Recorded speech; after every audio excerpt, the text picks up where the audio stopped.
that will make Uganda a net exporter of steel, and to reverse that phenomenon currently of an $840 million bill of annual steel imports to Uganda.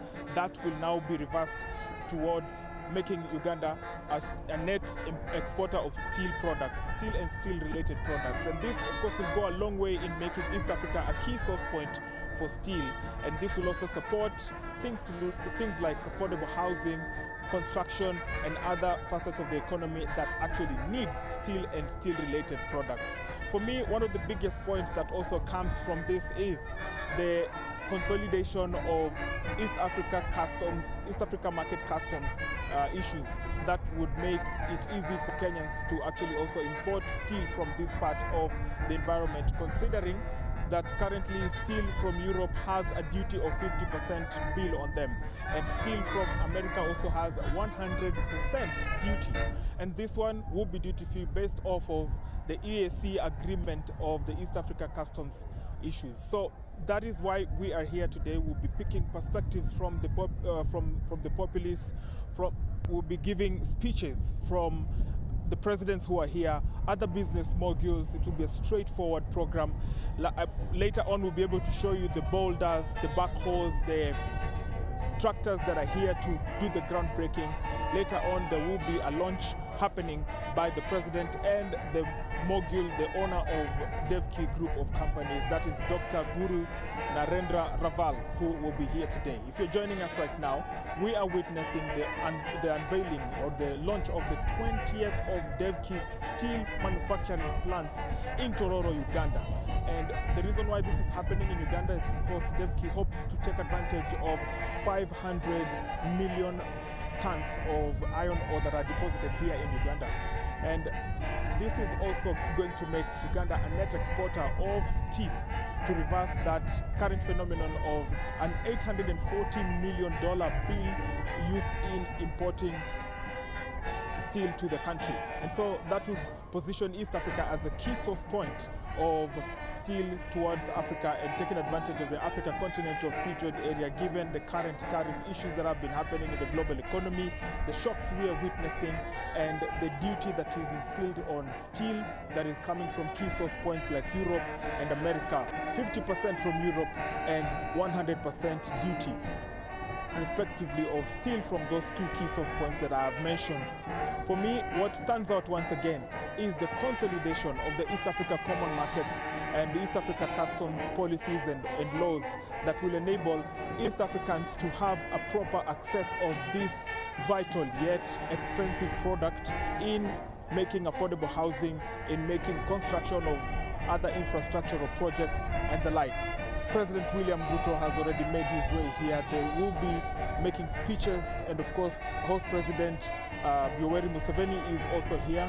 Understandably, Rwanda's President Paul Kagame will also be making his way later on, but that we will be able to give you blow by blow up until this program is done. The images you're seeing right now are of the population that is here on this 1,000-acre piece of land facility that will be constructing that Devki steel plant for the next 2 years. The first consignment of steel will be leaving this place at the end of 2027. And if you can just look at some of the images coming to you right now, there are backhoes, there are construction equipment that will be used towards the groundbreaking that will be happening shortly after the formal event of the launching has happened.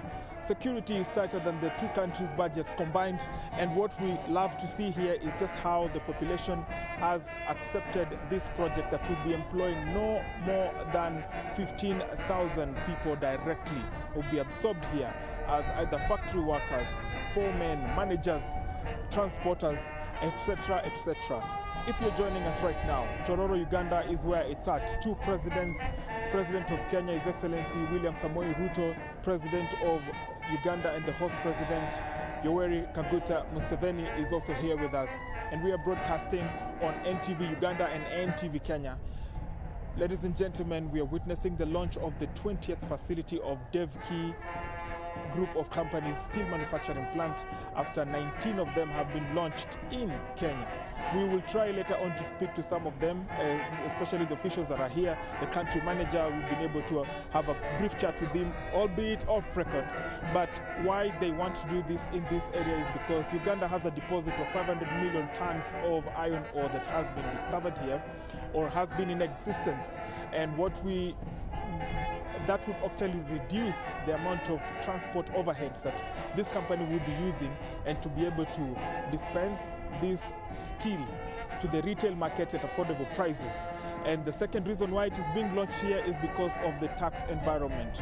When we spoke earlier on to the chairman of DevKey Group of Companies, that is Dr. Guru Narendra Raval, he said that he would have loved for this company to be placed, or rather this plant to be in Kenya. However, issues to do with taxation and a predictable tax environment are still an issue, and those are the reasons why he is launching here in Uganda.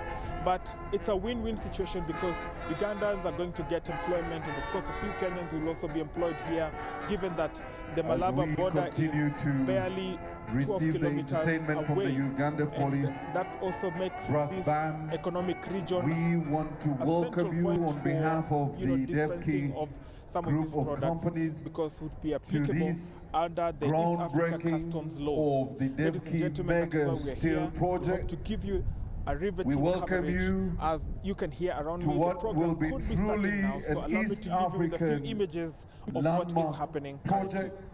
And we welcome our visiting delegation from the Republic of Kenya. We want to welcome all our leaders, members of the private sector, members of the Indian Association in Uganda, our local community leaders. We welcome all of you.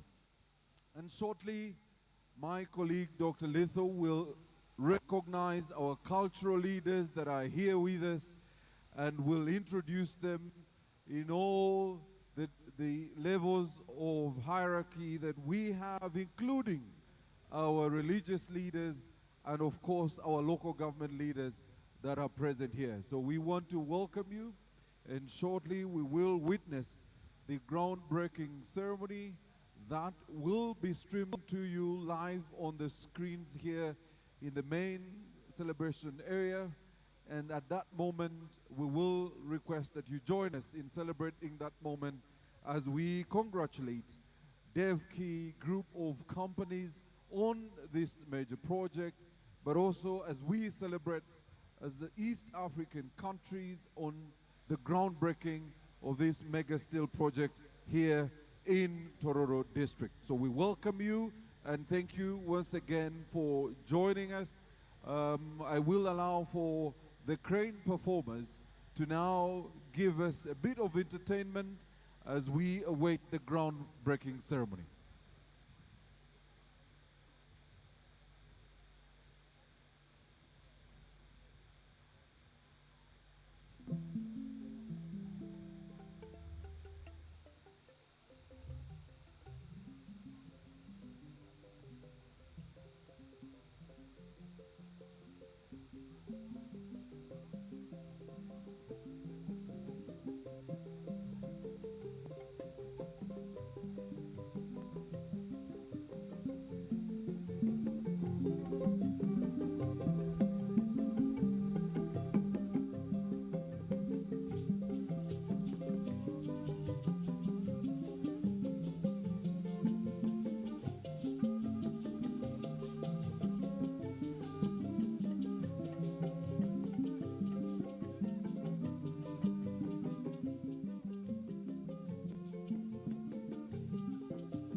gentlemen, screen will be highlighting the next key moment for our celebration this morning, and we will shortly witness the groundbreaking. Will allow for the cameraman to do the honors and share the live feed with us right from the groundbreaking area.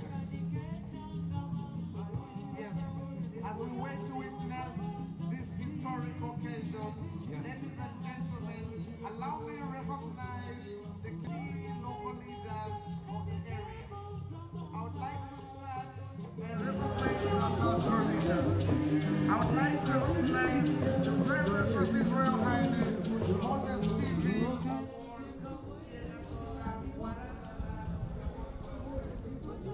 All right. So, if you're joining us right now, we are live from Tororo, Uganda, and we are witnessing the launch of 20th of Devki Group Steel Manufacturing Plant right here in Tororo, Uganda. Ladies and gentlemen, this is one historical and landmark unveiling, and we just want to talk to one of the key people who have been here from Tororo, just to get to have an understanding of what this means to them. Welcome, sir. Thank you so much for making time for us. You're live on NTV Kenya and Uganda. Please introduce yourself and tell us what you do. My name is Sanjay Tana. I used to be the MP for Tororo Municipality. Okay. When Devki Group actually came to Tororo, we welcomed them. Of course, the first project was a cement project, and which is successful. It's one of those companies that is, we give credit for bringing down cement prices in Uganda. Like I've always said, Uganda is hungry for development. Kenya is hungry. We are a country that wants a lot of steel, a lot of cement for growth. And this is extremely essential because we are going to be mining our own iron ore and turning it into iron sponge, which will then fuel our growth. What more can we ask for as a region? We are extremely appreciative. We're extremely grateful for this. I'm happy that you're actually a former member of parliament, and having two presidents here is a huge political statement of goodwill. Talk to us about that and what that means to the community. We would like to welcome Honorable the President Ruto, His Excellency President Museveni, and thank them for bringing this project to Tororo, and thank the Devki Group for choosing Tororo. This is going to create employment, value addition, and it works perfectly for the development of the region. Let's talk about the impacts. 15,000 people will be employed directly here. Talk to us about that shortly before I let you go, sir. It's a huge opportunity. We hope our people can take up these jobs. We would like to urge the investors to give the local residents first priority. Right. Thank you so much. So we've been speaking to one former parliament of Tororo who has just been saying that Devki is not new to this region, having initially launched a cement factory right here. And now they're coming back with steel, and that is a huge statement of trust and support for the kind of work that they're doing on this region. Once again, if you're joining us right now, we're coming to you live from Tororo, Uganda. Devki Group of Companies is launching its 20th yet facility that will be manufacturing steel and exporting from here for two main reasons. 500 million tons of iron ore sits in Uganda and in this particular part of Uganda. And so that would ease out issues to do with company overheads as far as transportation goes. And lastly, the most important thing is the ease of doing business in terms of taxation, predictable tax environment that Uganda provides. This facility sits on 1,000 acres of land, and it will be under construction for the next 2 years, after which the first consignment would be exported from here. And in sometime in 2027, end of 2027, albeit the very first consignment out of East Africa, and Devki hopes to reverse Uganda's import bill of steel of the current $840 million to now make it an exporter of up to 2 trillion Uganda shillings in exports of steel. And so, ladies and gentlemen, these are just live images coming to you right here from Tororo. We have a bit of an entertainment interlude as the two presidents, President of Kenya, His Excellency Dr. William Samoei Ruto, and the President of Uganda, Yoweri Kaguta Museveni, are just doing a bit of unveiling of a plaque right there to symbolize the official launch of this facility that will be constructed in the next 2 years or so. Ladies and gentlemen, steel manufacturing, mining, and end product processing towards the East African community, Africa, and the rest of the world. And that is what DEVKI hopes to achieve right here in the next 2 years. The first export consignment will be leaving here by end of 2027. After being processed by not less than 15,000 staff will be employed here directly. And ladies and gentlemen, that is the kind of an impact we are looking at. And we'll be giving you live images, trying to get perspectives from the population, from the key officials who will be speaking to right here. Ladies and gentlemen, this very historic moment is underway, and we will now witness the heads of state unveil the stone that will mark the groundbreaking ceremony for this mega steel project, the DEVKI Mega Steel Project that will be underway here in Tororo, and that will come to you on your screens. So as soon as we have that, you and I will witness this truly East African moment that highlights the development that is being undertaken by our heads of state in the region to support the development agenda of the Republic of Uganda and the Republic of Kenya.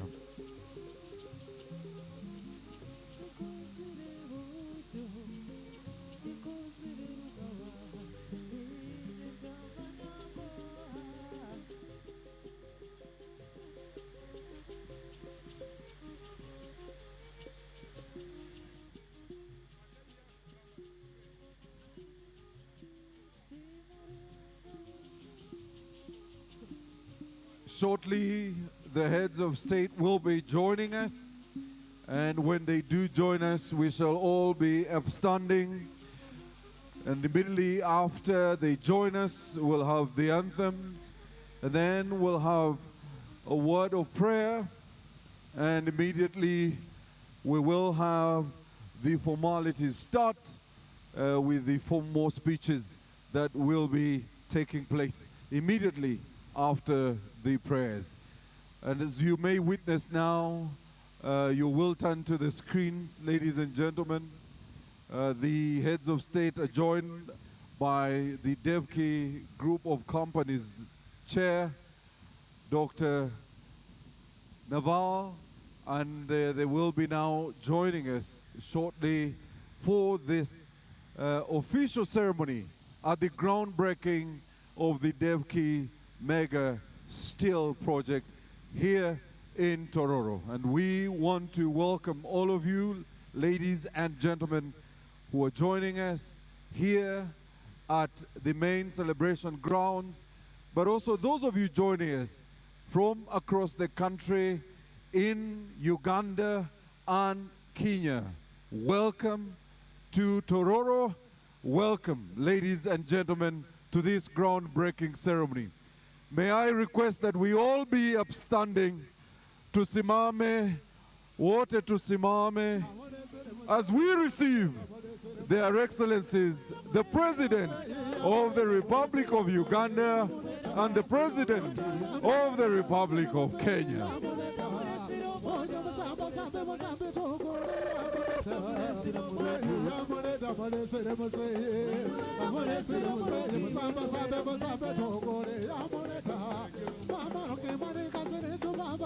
Ladies and gentlemen, makofi ya raisi!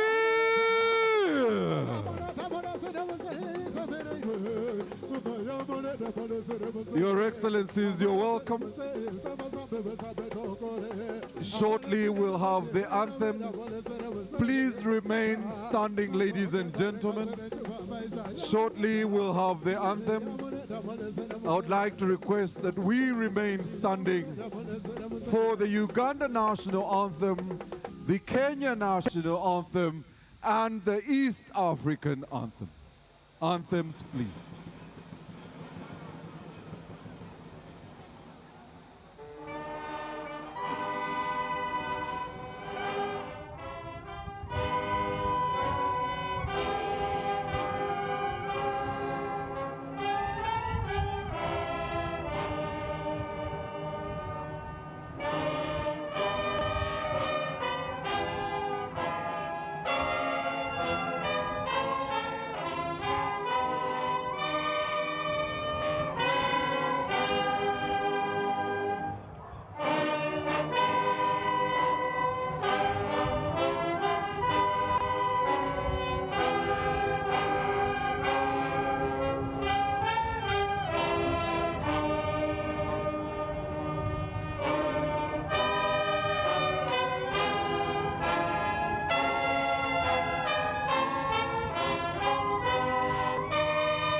Ladies and gentlemen, please remain standing as I invite His Lordship Bishop Samuel Egesa, Bishop of Bukedi Diocese, to come and pray for us.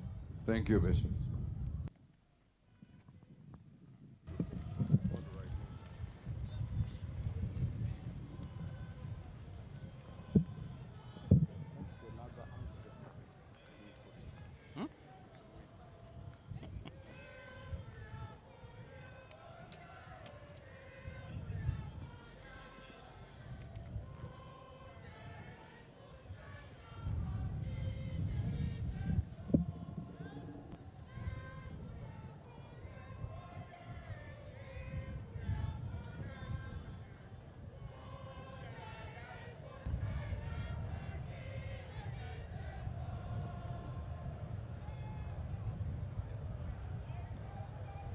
We shall pray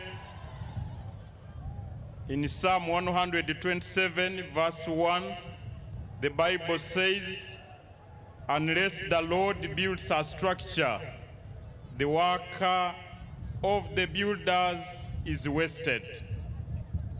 Gracious, loving, and Heavenly Father, we thank you for the gift of this day. We thank you for East Africa and for our leaders, especially your servants, Yoweri Museveni and William Ruto, who are here today. Guide, we pray, O Lord, all who have responsibility for governing our countries. Give them wisdom, knowledge, and understanding. Word and action, may they uphold what is right, hate what is wrong, and perform what is just for the welfare of all people in East Africa. Loving Father, we have gathered here today to witness the groundbreaking ceremony of the Vic Steel Factory here at Oskol in the Tororo district. We commit this site into your hands, Lord. We pray that as it was during the time of Moses, when the tabernacle was being constructed, you will have very gifted, committed, skilled, and incorruptible men and women to build the factory. God and our provider, we pray for provision of resources in terms of people, in terms of time, and in terms of money for this project until its completion. And in the same spirit, we pray for Uganda as we dive into deep waters of this political season, that God, the source of all things, peace and stability, shall prevail in this country before election is, during election is, and after election is. Father and Lord, bless the Vic Mills Limited, bless Tororo, bless Uganda, bless East Africa, bless Africa. In the name of God the Father, the Son, and the Holy Spirit. Amen.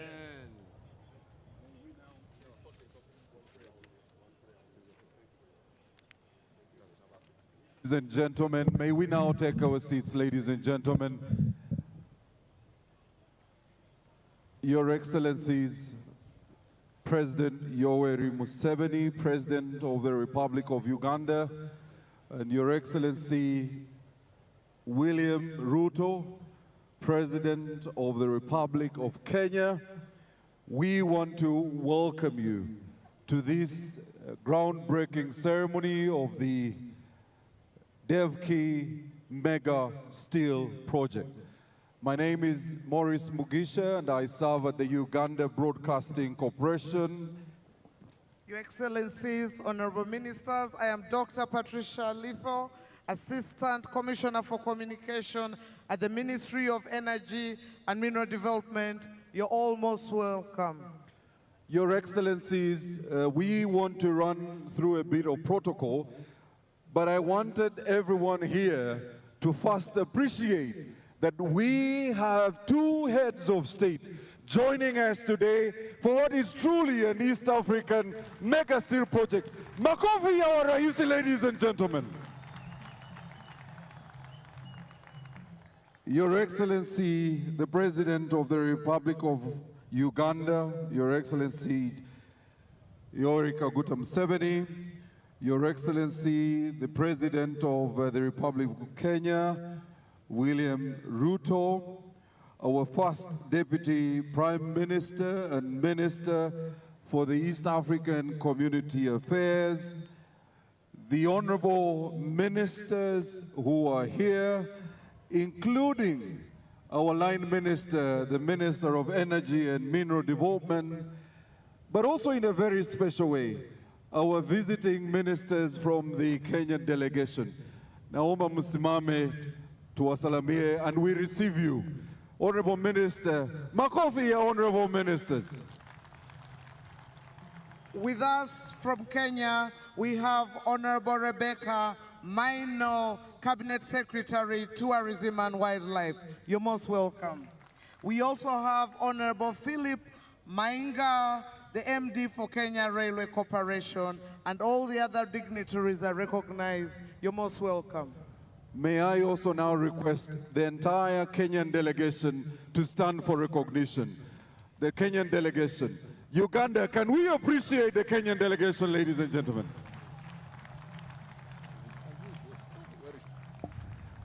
Your Excellencies, we have High Commissioners who are present here, both the Kenya High Commissioner to Uganda and Uganda's High Commissioner to Kenya. They are represented and they are here.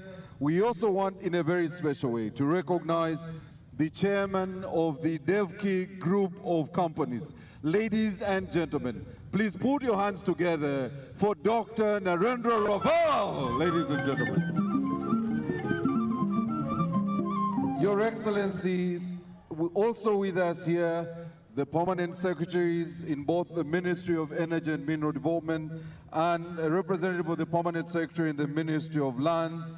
But also, since we are in the campaign period, Your Excellency, we want to recognize the NRM Party Central Executive members who are here, starting with His Excellency, the National Chair of the NRM Party, and the candidate of the NRM Party, His Excellency Yoweri Kaguta Museveni.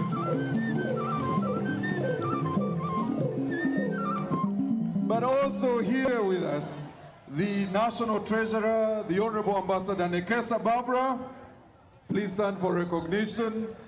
And also here with us, Dr. Tanga Odoi, the NRM AC Electoral Commission Chair, who are joining us to represent the NRM Central Executive Committee. Your Excellency, also here with us, the RDC and the local government leaders. Please stand for recognition, our local government leaders. We also want, in a very special way, before I invite Dr. Litho to mention the cultural leaders, to welcome, in a very special way, members of the private sector. And Your Excellency, these include the Indian Association in Uganda, who are led here by their chairman, Mr. Paresh. Please stand for recognition, Chair of the Indian Association in Uganda. I'll invite Dr. Litho to recognize our cultural leaders. Your Excellencies, today with us, the occasion has been graced by His Royal Highness Moses Stephen Owor Adhola, Tieng Adhola of the Kingdom of the Adhola. You're most welcome. Your Excellencies, with us we have His Royal Highness Papa Emormor Paul Sunday. Your Excellencies, with us today we have the Omukuka Wabamamasava Jude Mike Mudoma. Your Excellencies, allow me to recognize the various members of parliament present, specifically the MPs from Tororo district. Honorable Ministers and Your Excellencies, we have Honorable Apollo Yeri Ofono, MP for Tororo City. We have Honorable Fred Angura, the area MP of the place we are right now, MP Tororo County South. Your Excellencies, we have Honorable Emmanuel Otala, MP for West Budama. Your Excellencies, we have the woman MP for Tororo District, Honorable Sarah Opendi. Your Excellencies, we have Honorable Kenya MP for, I think, Tororo. No. Thank you. Your Excellencies, as a daughter of the soil, I would like to welcome you, Wafone Nowin Yoga. You're most welcome. Your Excellencies, welcome to Utro Village in Kayoro Sub-County, Tororo County, Tororo District. Utro, we want to thank you for hosting us. And Your Excellencies, before we invite the chairman of the DevKey group of companies, allow us to request our technical team to run a short intro video as we invite the chairman, Dr. Narendra Rabal, to come and make his remarks. Technical team.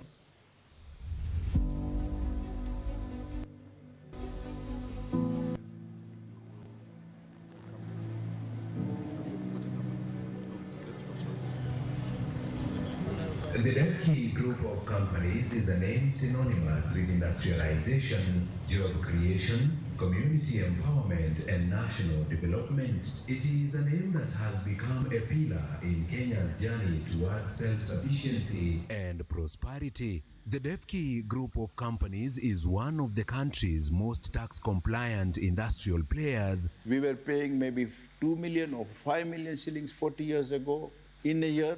Today I pay 2 billion shillings every month to Kenyan government in the several and various taxes. We pay more than a billion shillings to Kenya Power because we use electricity and we generate the power for ourselves also. But still we pay about 1 billion shillings and we will be paying more in the future. Our taxes will grow instead of 2 billion per month, that is 24 billion in a year, it will go to 3 billion once we expand. When we have a big brother like SEMTEC, it will help the county to, fast-track certain developments that can be done by an industry like SEMTEC. If profit is the reward of business, DevKey Group believes in sharing that reward generously. In fact, 50% of all company profit are channeled back into charitable causes. The school feeding program, for instance, is now feeding over 18,000 children every single day. For these children, a warm meal is more than just food. It is motivation, it is attendance, it's fuel for learning and dreaming. In addition, DevKey Group is strongly environment conscious. In Ruiru, DevKey Group operates the largest rooftop solar power installations in East Africa, a bold step towards sustainable, clean energy for industrial use. We are also concerned about the environment. If you go to all the factories, you will find a lot of tree planting. You will find a lot of water, natural lake, which we make so that we conserve the water which comes under the rainfall. Dreaming is free. People should work towards a dream until it is actualized. And that is what I do, and I did it, and that is the secret. Our vision is to make Rwanda self-reliant into the cement. Currently, we are on the expansion drive. We are increasing our capacity to fulfill the future demand, as well as we want to reduce the trade deficit by supplying the quality cement which has been imported from the out of country, by exporting the same to the neighboring country. Simerwa tanga akazi n'abaturaniye uruganda rwa Simerwa. Simerwa yabahaye amazi meza, hari n'imihanda iri hafi ya Simerwa. Simerwa yagiye idufasha gutunganya bagashyiramo laterite. Hari n'agasoko gaturaniye uruganda kubatswe n'uruganda rwa Simerwa kugira ngo abaturage bajye babona aho bahahira batagiye kure ku buryo abaturage babyishimira. Today, Simerwa's philanthropic endeavors are functional and relatable, including the construction of a school, a health clinic, and a tailoring workshop, providing essential services and opportunities for education and economic empowerment. simerwa tekeza ku batayeri bataragera icyo bigezaho iduhuriza hamwe yaduhaye inzu iduhereza amazi iduhereza umuriro kugeza amagingo aya ngaya rwose turi abatayeri bafashije kandi bakora umurimo neza tuzi icyo tuzi gukora kandi twiteje imbere. National Cement Company Uganda, a member of the Deviki Group, was established in 2018 with its Simba Cement factory strategically located in Tororo, eastern Uganda.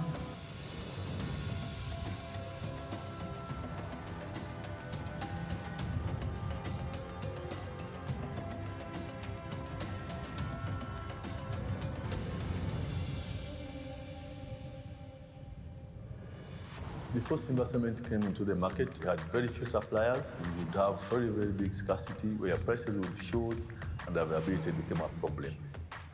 The prices were really high, but when Simba Cement came into the market, the price went down. I did promise to His Excellency the President Museveni that we will make sure that the price of cement is affordable in the country for the development. We put up a cement plant in Tororo, and we brought down the price from 45,000 Uganda shilling to 25,000 Uganda shilling today. Because our main intention of the Deviki Group of Company is not profit, but also affordability and the quality. The National Cement Company, Simba Cement in particular, has contributed a lot to the down price of cement in the country. And I think that has elevated business in all parts of the country.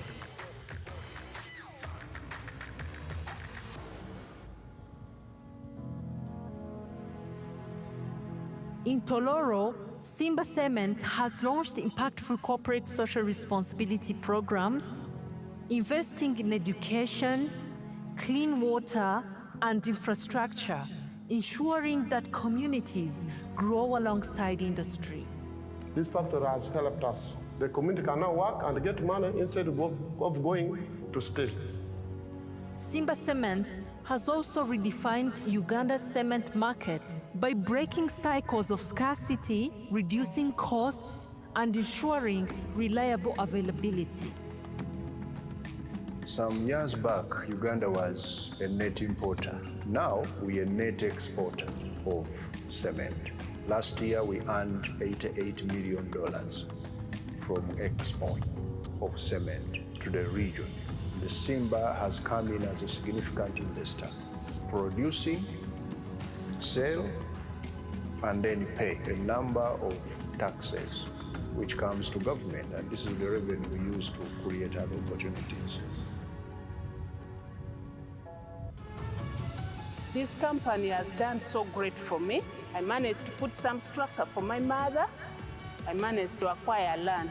It has made me able to support my family, my children. I'm educating them. It is a blessing to me. And that was my dream. I am here only for Kenyan, Ugandan, and Rwandans, that their children get the job. And for that, whatever needs to be done, I will do it. We are keen, as the government of Uganda, to continue supporting the private sector to invest for purposes of value addition, to ensure that the downstream industries are growing to benefit not only the private sector but also the people of Uganda. We want to strike a balance between foreign investment and local development. And Deviki Group is one of those companies that has been effortlessly able to make us achieve that. Together with Kenya and Rwanda, Uganda's story forms part of a broader East African journey. Through industrial strength, bold investments, and social transformation, the Deviki Group is not only producing cement and steel, it is cementing the future of East Africa. Among these projects, Uganda's centerpiece is the upcoming blast furnace in Tororo, an investment of over $500 million US, equivalent to 2 trillion Ugandan shillings. Once completed, It will stand as the largest steel plant in the region. Alongside the Mbarara cement grinding units, the blast furnace will establish Uganda as a key hub of the East Africa's industrial revolution. Together, these projects are expected to save the country nearly $400 million annually in foreign exchange. Regionally, they will improve East Africa's trade balance by over $1 billion every year by reducing dependence on imported cement and steel and strengthening industrial independence. In the next 2 years, Devki Group will have invested $443 million in Kenya, $510 million in Uganda, and $190 million in Rwanda, amounting to a total of $1.1 billion across East Africa. Currently, the Devki Group employs 14,600 people in Kenya, 1,900 people in Uganda, and 1,500 people in Rwanda, totaling 18,000 people across East Africa. In the next 2 years, employment is projected to grow to 21,000 people in Kenya, 16,900 people in Uganda, and 3,100 people in Rwanda, reaching 41,000 direct employees across the region. Ladies and gentlemen, big round of applause for the Devki Group of Companies. Can we warmly appreciate them? As we invite the chairman here, he will be coming here.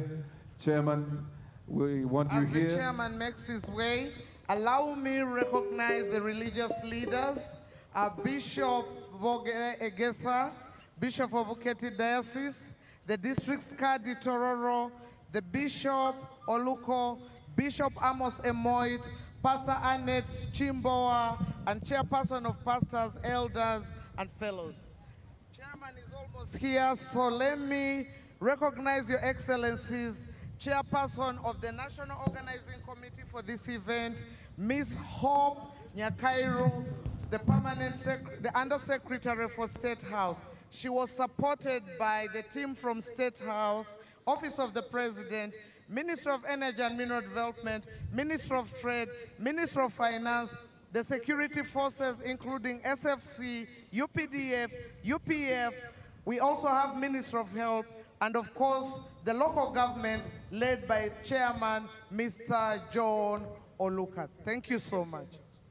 Asante sana, His Excellency, the President of the Republic of Uganda, Yoweri Kaguta Museveni, His Excellency, the President of the Republic of Kenya, Dr. William Samoei Ruto, Honorable Minister of Uganda and Kenya, Governors, Presidents, Area MP, Members of Parliament, local governments, leaders, diplomats present, my customers, bankers, suppliers, distinguished guests, ladies and gentlemen. Wananchi kwa jumla, yoga kere. Yoga kere. Bado sikia sauti, yoga kere. Asante. Imuria koleai. Imuria koleai. Asante sana. Good afternoon. I think it is good morning. Today is the historic day not only for the Uganda, but it is for East Africa. After the long-waited and due continuous support and advice from His Excellency, the President Museveni, I have decided to put this project in Tororo. His Excellency, the President Museveni, his knowledge is much younger than any 30-year-old boy. When I have done the engineering, I discuss with him. I have many answers which I don't have. He has it. You Ugandans are blessed to have such Mzee with you who cares for each and every Ugandan population. He is not the leader of Uganda, he is the leader of Africa. Asante sana, Your Excellency. Your Excellency persistently encouraged me to put this project here. His vision for the country to creating the job and discouraging the importation of the steel into the Uganda. We have to be patriotic of our country and use the steel or any item manufactured in our country. Sir, currently Uganda is importing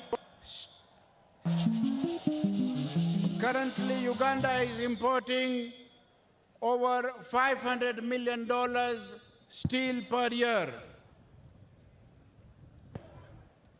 This project will reduce the trade deficit of Uganda by over $1 billion by not importing the steel which is currently imported, and also the exporting over $400 million per annum the steel from Uganda to the neighboring countries.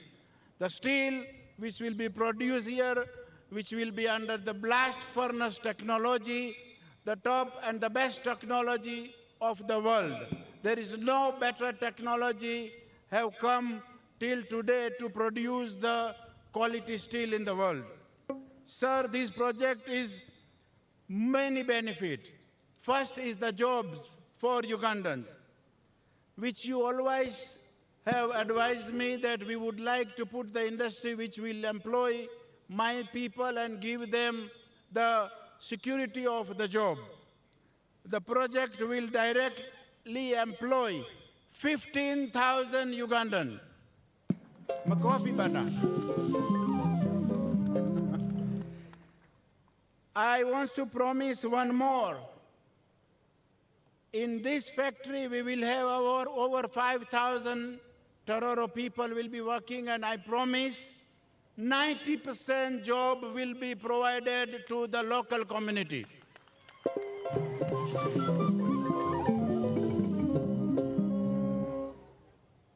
Imuria Kolyai! Imuria Kolyai! Aha, asante sana. Also the taxes, what we will be generating will be the huge amount we'll be paying to the government for the government to benefit. CSR, also we have a feeding programs in the schools in Kenya and in Rwanda. We also have extra classes we build for the schools. We start school bursary for the student who need for the higher education. It may, and many more CSR activity we do, which I don't want to advertise here. Sir, the investment over $500 here in Tororo and $70 million in Barara for the cement factory is not the small amount, but it is only we are doing because of your encouragement and the support and the confidence what is given by the Ugandan government to me. It will increase the investment by other investors also in the country. In Kabale, as you had wished to put one project, we have decided also to put one project there for $150 million, where we will be refining our iron ore and bring it to Tororo. So both the community is happy. In Tororo, we have to request that if we get 150 acre land and 15 megawatt power connection, within 2 months we will start the construction. 1,600 people of Tororo, of Kabale will get the job there. Also, I am very happy to confirm in front of everybody that His Excellency assured me that once this country has started production, this company has started the production of the steel, he will not put the duty, but he will ban importation. We would like to make sure that we use our steel for the infrastructure which is made for our soil. Importing the steel is importing anything is importing the poverty. We are exporting our jobs. Why we are putting the duties and the levies on the importation is to protect the job of our children. And if we do not support, or if any government do not support the local industry, it will be denying the job for the citizen of that country. Import is not going to be healthy, and that is why I respect in some way President Trump, who has put 150% duty on any importation of the steel just to secure the jobs for his people. And their unemployment percentage is 4%. We have 50%. We have to put more duties, more levies. It is a bitter truth, but it is only the way for any country to progress and reduce the unemployment and the problem of Gen Zs. I would like to appreciate the Managing Director of Kenya Railway and Uganda Railway. The both is working together to put the railway line connecting to this factory. We will need the blessings from His Excellency, the President Museveni, to allow them and to bless them to make the railway. So from here, we can export up to Mombasa Port and out for the steel which is made in Tororo. At this juncture, there's a lot of a problem. To put up so many factories, even to talk is difficult, and there is a lot of problem. People get problems, but we come through it with the blessings of God. Somebody asked me, why your telephone screen you have put your wife's photo? Your Excellency, they told me that you love your wife so much. I think she's not come, so I can tell you. I said, no, let me tell you the truth. Whenever I have problem to put up the industry, I see this photo and I tell myself, if I can handle this, I can handle anything. This is just my experience. I will appreciate the support, what is given to me. But now I would like to say a few words about our beloved President of Kenya. At this juncture, His Excellency, the President William Samoei Ruto, who has come all the way from Kenya to bless this project. Actually, he is more East African than only the Kenyan. He loves the people. The person who brings the change is the leader. And it is a bitter truth, but he brought so many changes in Kenya, which no president in the past could do. But he said, I will do it because I want to do it for my people. I don't mind whether it will be liked or not, but I must look after of my citizen who is less fortunate. I don't want to say much, but I must say he has kept our currency for the longest period stable, and that gives the confidence on the business, and that is called the leadership. The inflation in Kenya was over 9%, 10%. It has come down to 4% today. It is not a magic.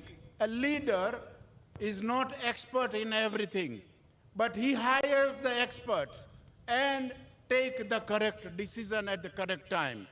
I salute him because foreign direct investment in the country have tripled in 3 years' time.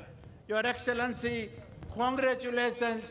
Again, I will repeat, although Constitution doesn't allow, but I will say you should be there for 20 years.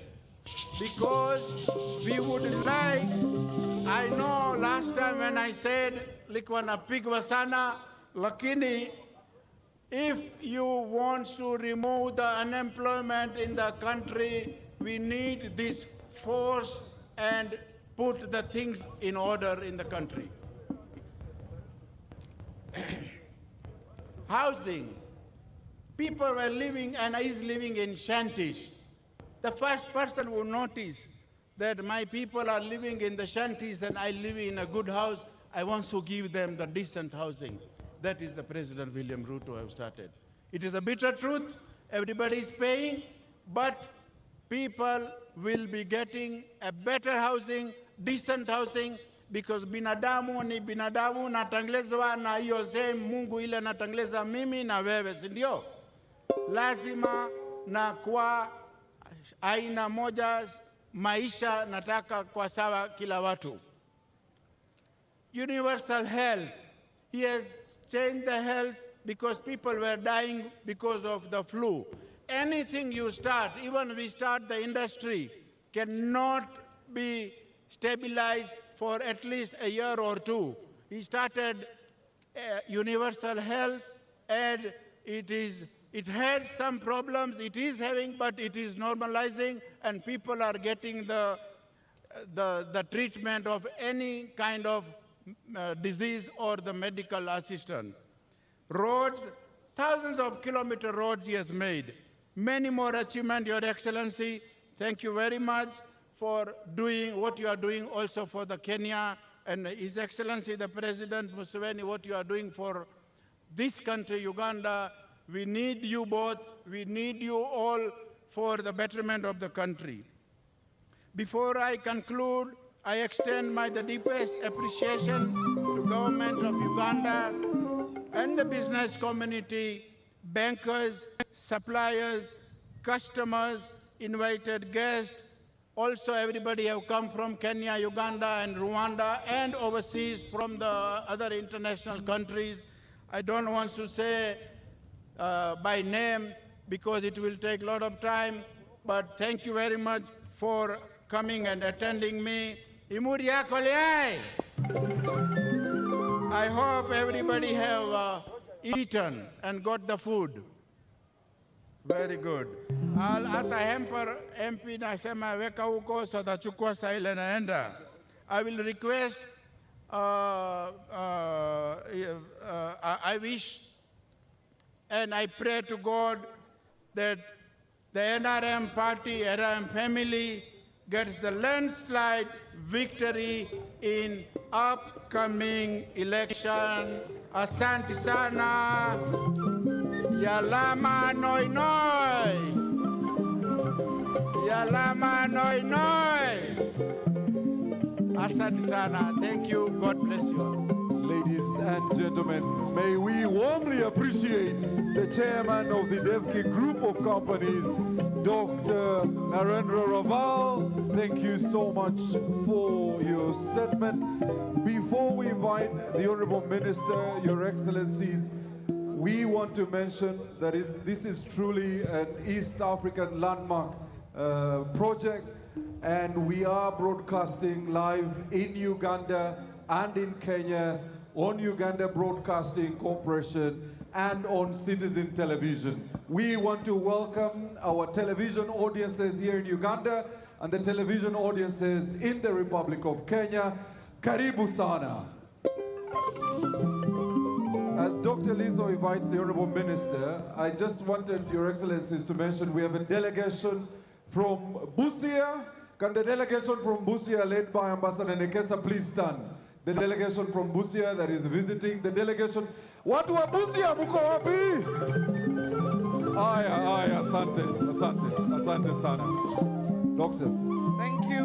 Thank you so much, Your Excellencies. I would now like to take the opportunity and honor to invite the Minister for Energy and Mineral Development, Honorable Dr. Canon Ruth Nankabirwa, to speak to us. She will also recognize her colleagues. Honorable Minister, from here on, we're handing over to you to handle the rest of it. We shall be right behind you.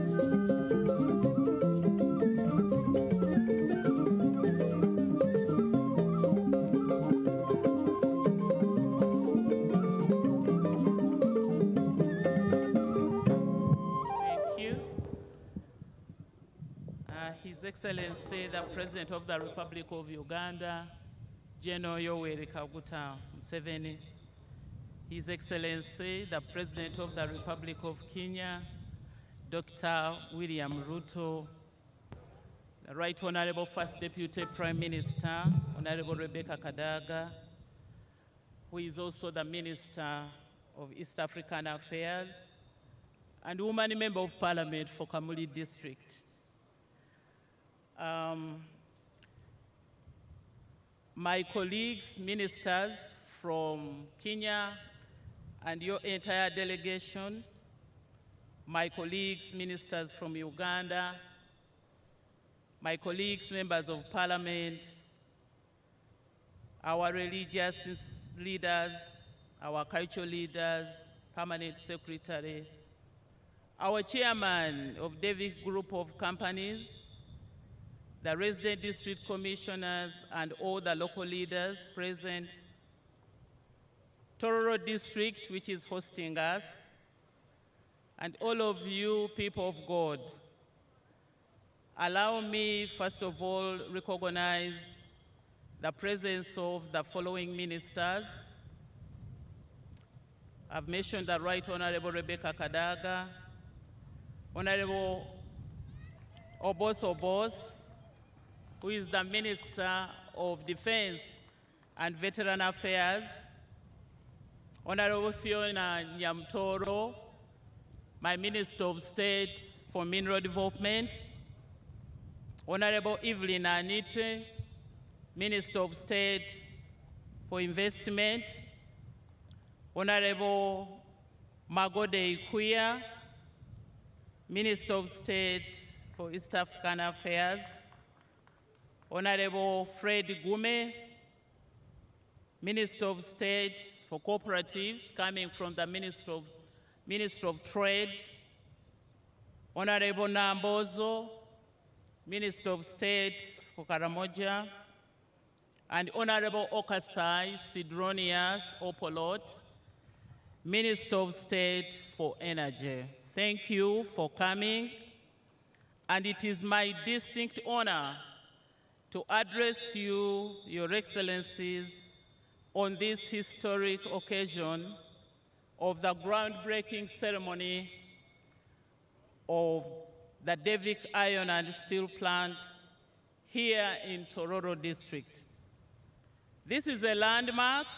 It's a very historical event in Uganda's industrialization journey and significant milestone in the implementation of the government strategy on the mineral value addition, guided by the government's tenfold growth strategy, our National Development Plan 4, the National Industrial Policy, and our Vision 2040, that, among others, seek to convert these raw resources into manufactured goods, to create jobs, and foster sustainable economic growth, of course coming with technology transfer to the people of Uganda. Your Excellencies, the goal of my Ministry of Energy and Mineral Development is to achieve mineral-based industrialization, realizing value from petroleum resources and expand access to electricity and clean energy. And to achieve the goal, we have formulated policies and we've put in place a robust legal and regulatory framework, including the Mining and Minerals Act of 2022, the Mining and Minerals Licensing Regulations of 2023, and the Artisanal and Small-Scale Mining Regulations of 2025 to guide the development of the Uganda's mineral sector. Under your visionary leadership, Your Excellency, the Ministry of Energy and Mineral Development signed a mineral development agreement with Devik Steel Mills Uganda Limited and the National Cement Company. This was done on the 2nd of April, 2025. This agreement represents a shared commitment between Uganda and Kenya in the development of a regional iron and steel industry, which is anchored on principles of value addition, job creation, and sustainable resource utilization. This, in addition to other regional projects that include the East African Pipeline and the natural gas pipeline that are being jointly developed with Tanzania, the extension of the refined products pipeline from Kenya to Kampala, which will eventually go up to Kigali in Rwanda. This partnership is testament to the strides being made to strengthen the East African Community Region cooperation through trade and commercial diplomacy.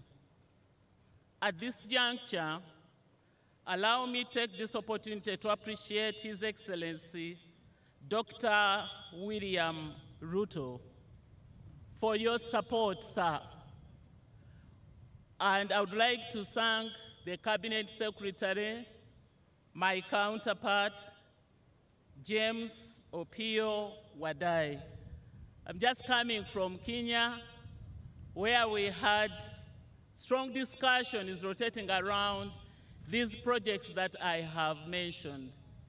But your word has been heard, and this Cabinet Secretary and the entire team are making sure that we implement your vision, Your Excellency, Dr. William Ruto, and Your Excellency, General Yoweri Kaguta Museveni. Asante sana. Thank you so much for making us comfortable when we come to do work in Kenya.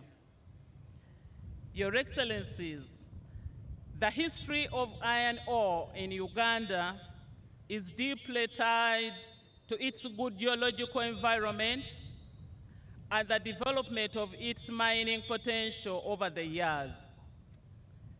Uganda's iron and ore industry holds immense potential for economic transformation. From 30 million tons of high-grade iron ore reserves that was mapped in Muko in the 1960s, we have now estimated over 318 million tons of hematite with average grade of 65% iron in southwestern Uganda, and about 111 million tons of magnetite with average of 50% iron in eastern Uganda, with inferred resources of over 1 billion tons of iron ore that positions Uganda as a key player in the region steel industry. Following the signing of the agreement, the ministry issued Devik 4 exploration licenses from Rubanda, from Chisoro, and from Kabale districts. The company commenced exploration works to quantify additional resources that can support the operation of the steel plant. I would like to take this opportunity to thank the people of Kigezi region, and I'm made to understand that they are represented here. I want to thank you so much for having captured the vision of Uganda in as far as exploitation of these mineral ores are concerned. Thank you so much.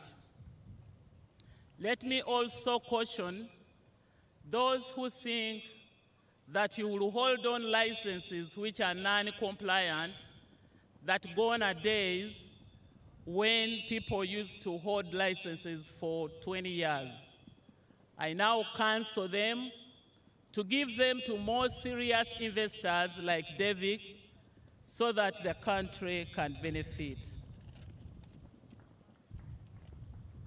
In fulfillment of the government's policy on value addition, we are glad that DEVIC has secured land rights here in Tororo for the construction of the iron steel plant, which will have a capacity of 600,000 tons of steel annually, and the plant will process raw iron ore into pig iron with up to 94.99% purity, and further into steel billets and various steel products.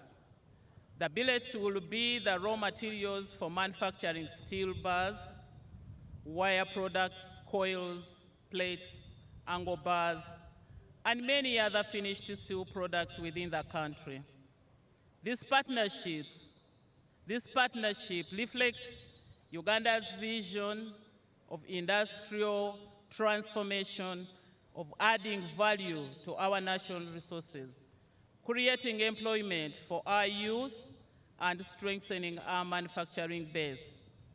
Once operational, this will be the third iron and steel plant in Uganda, alongside Tembo's integrated plant in Iganga and Abyssinia's plant in Jinja. The Ministry of Energy and Mineral Development remains fully committed to support DEVIC Steel Mills Uganda Limited and the National Cement Company in the implementation of the Mineral Development Agreement, and has supported the company in acquisition of prerequisite licenses, permits, and sensitization of local leaders and communities in areas where exploration has commenced. The goal is to ensure that this project delivers tangible benefits for the region. And I would like to thank the chairman, Mr. Guru, for the success and the commitment that you have displayed here before all of us. We have high hopes in you. Our support is assured.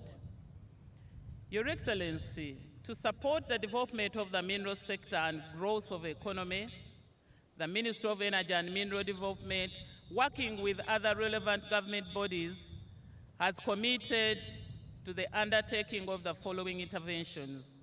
One, to provide necessary assistance to private sector by enabling them access baseline geological and mineral data. To also enhance infrastructure access, such as electricity, roads, and water, necessary for mining projects. We will continue to carry out and disseminate geological and geochemical and geophysical surveys to acquire more information on Uganda's mineral resources. The actions will continue to provide a basis for such interventions. We will enhance national participation in the development of the mineral sector through Uganda National Mining Company that shall take 15% equity stake on the strategic projects. We will also strengthen the legal and regulatory framework, as well as the human and institutional capacity to monitor such projects. Your Excellency, Uganda has done well in making sure that we have the regulations and the critical legal regime that is acquired internationally. And we are receiving delegations that come here to benchmark. 2 days ago, we had the organization of the African Geological Survey holding their 17th annual general meeting for the first time in East Africa, taking place here in Uganda. Then a day after that, we had the Polish-Uganda mining conference where we were enhancing our relationship with Poland. And I want to thank you for the guidance as the chair of cabinet, and I want to thank my cabinet colleagues and parliament for the support. I wish to commend Davik Steel Mills under the leadership of the chairman, Mr. Nandera Guru, for choosing Uganda as an investment destination. I thank my technical team, led by Permanent Secretary of the Ministry of Energy and Mineral Development, for the support that you have rendered to the company, and to all stakeholders, local leaders, and the communities. Thank you so much for making this vision a reality. And as I conclude, Your Excellencies, I would like to extend my sincere appreciation to our President, His Excellency General Yoweri Kaguta Museveni, for your visionary leadership, and to your counterpart, His Excellency Dr. William Ruto, for the continued partnerships and support. As I conclude, just to remind you that in April last year, you commissioned the steel milling plant, the steel smelting plant in Ruti in Imbarara. That was 2024. In August this year, 2025, you were in Busia to commission the Wagagai mining, a mining which has seen $250 million US being invested. We are here today in November witnessing groundbreaking of a steel and iron plant, which is going to serve the entire region. Ugandans, these gains must be protected. I wish to end here by wishing you journey mercies, and I take this opportunity to invite my colleague, my senior Right Honorable Rebecca Kadaga, who is wearing bigger shoes than myself, to come and invite you, Your Excellency. Thank you so much. Long live Yoweri Kaguta Museveni. Long live His Excellency Dr. William Ruto. Long live East Africa. Long live Kenya. Long live Uganda. For God and my country.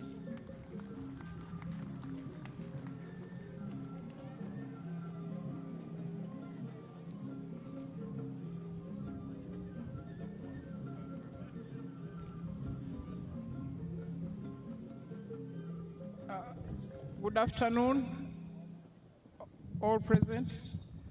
Your Excellency, President Yoweri Museveni, Your Excellency, President William Ruto, I want to welcome you to this very, very important occasion in the East African community. It's a big sign for our integration, and it's going to make a very big difference in our journey on development in this region. But without wasting time, I want to welcome our beloved. Without wasting time, I want to invite our president, our host, President Yoweri Museveni, to speak to us, and later invite our distinguished guest and friend and neighbor, President William Samoei Arap Ruto. Thank you.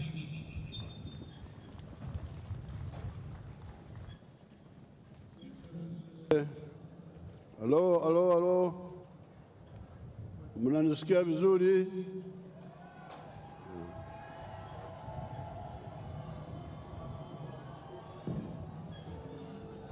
His Excellency Dr. William Ruto,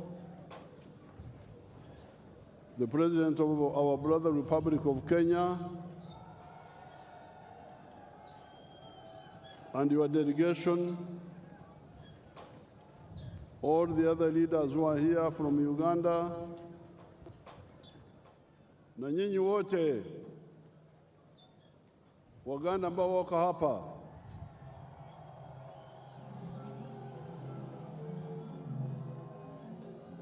na wasalimia Yoga Akilonyo,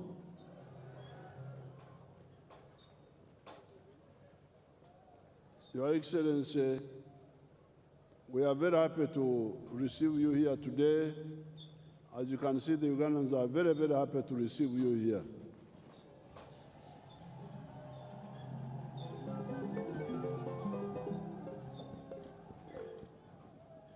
And His Excellency, by some accident or design, he came with something yellow, putting you on something yellow.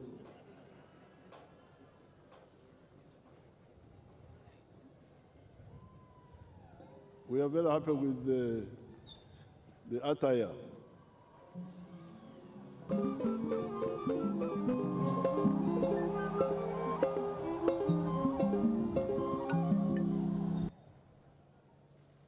The people of Kenya and the people of Uganda, people of East Africa, are one people. But I will say more. Let me first invite His Excellency to address you, then I will say something at the end. Your Excellency.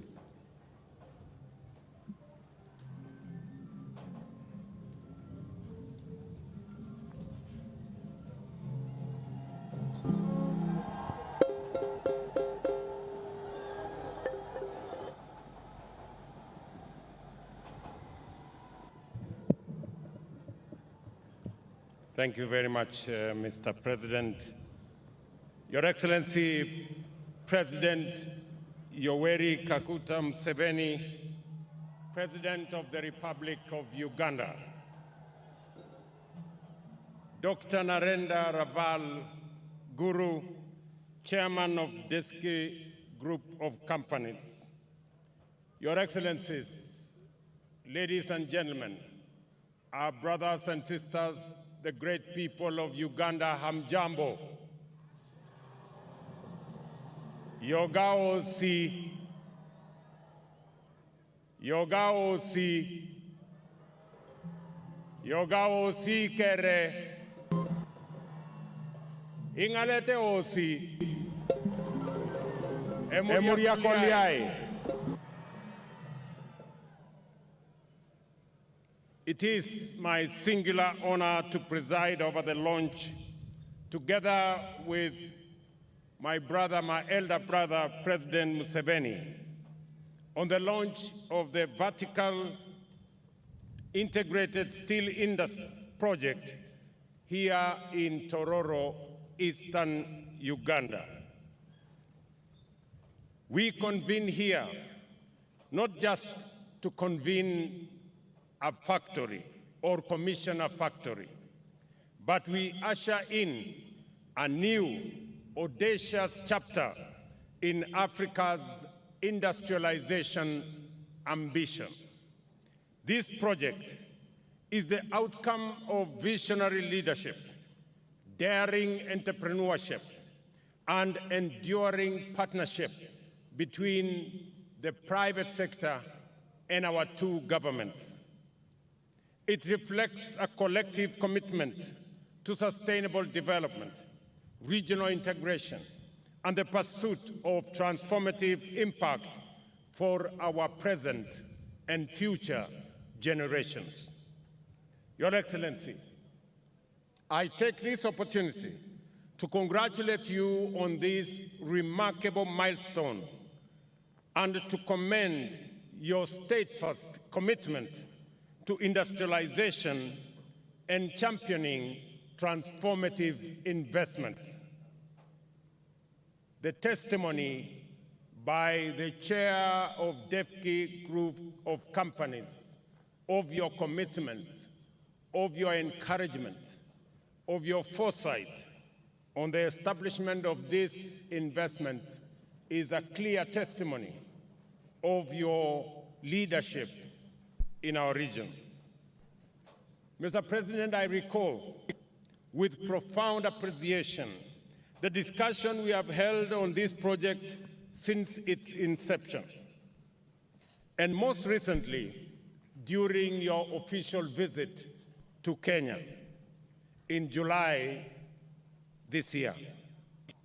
In the spirit of our enduring friendship and brotherhood, we reaffirmed our shared commitment to bringing into fruition and to jointly presiding over its commissioning that we do here today. I equally commend my brother and friend, His Excellency Paul Kagame, President of the Republic of Rwanda, whose enduring advocacy for regional integration within the East African community has provided the enabling environment for projects like this one to thrive.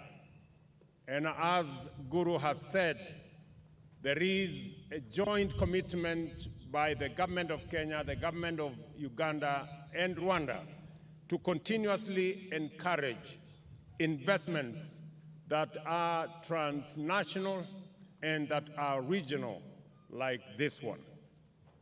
As a region and a community, we recognize that the sum of our collective strength far exceeds the power of an individual nation.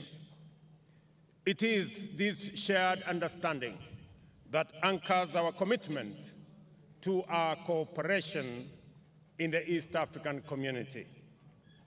Kenya's support for this project reflects its broader ambition to anchor regional industrial integration within the framework of the East African community. This commitment underpins Kenya's vision of a connected and competitive region where value addition, shared infrastructure, and coordinated industrial policies drive sustainable growth and the transformation of our region.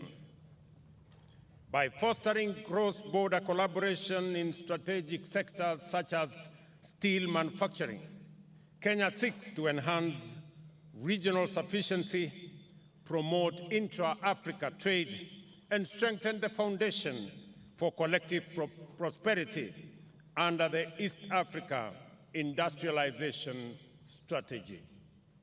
This project will provide jobs for our young people, build new value chains for small and medium enterprises, and create opportunities that extend far beyond Uganda's borders.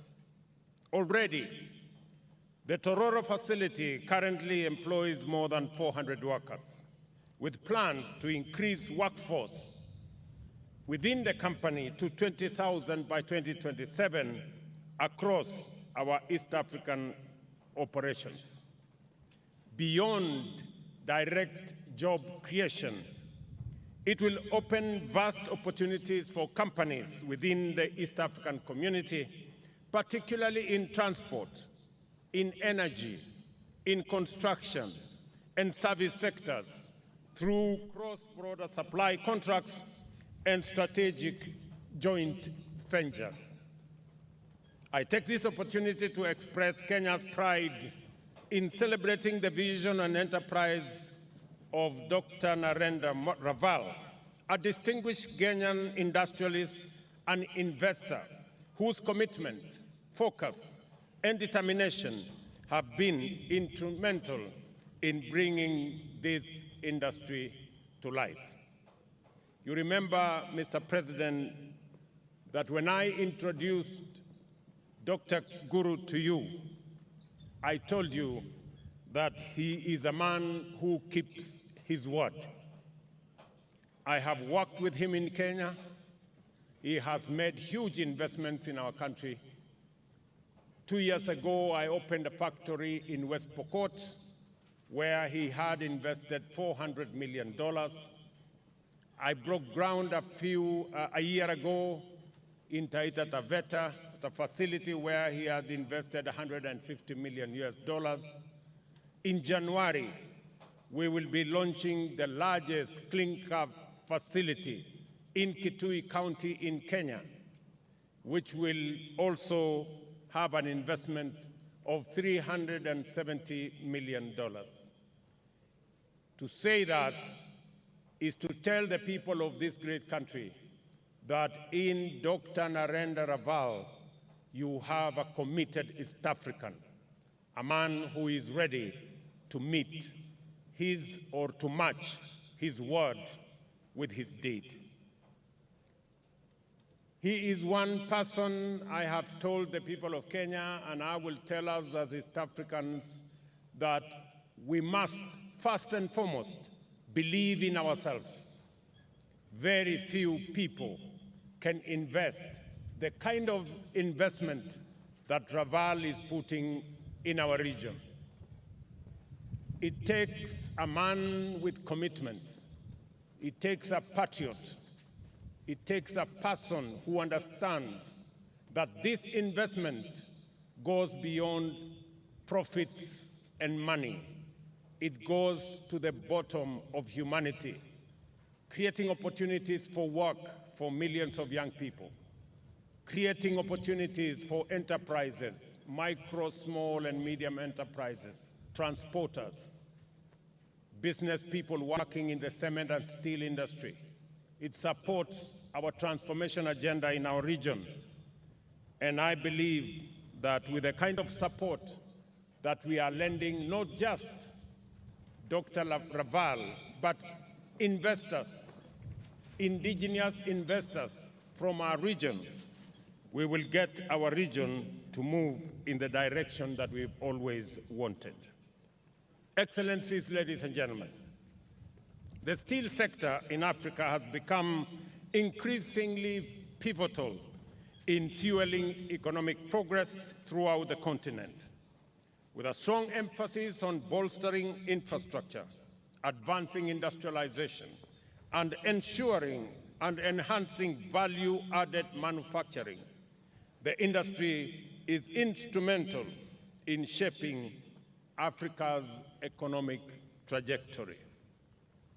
Africa's steel market reached a volume of 39.5 million tons in 2024 and is expected to hit a projected volume of 52 million tons by 2034, driven by bolstering infrastructure and advancing industrialization.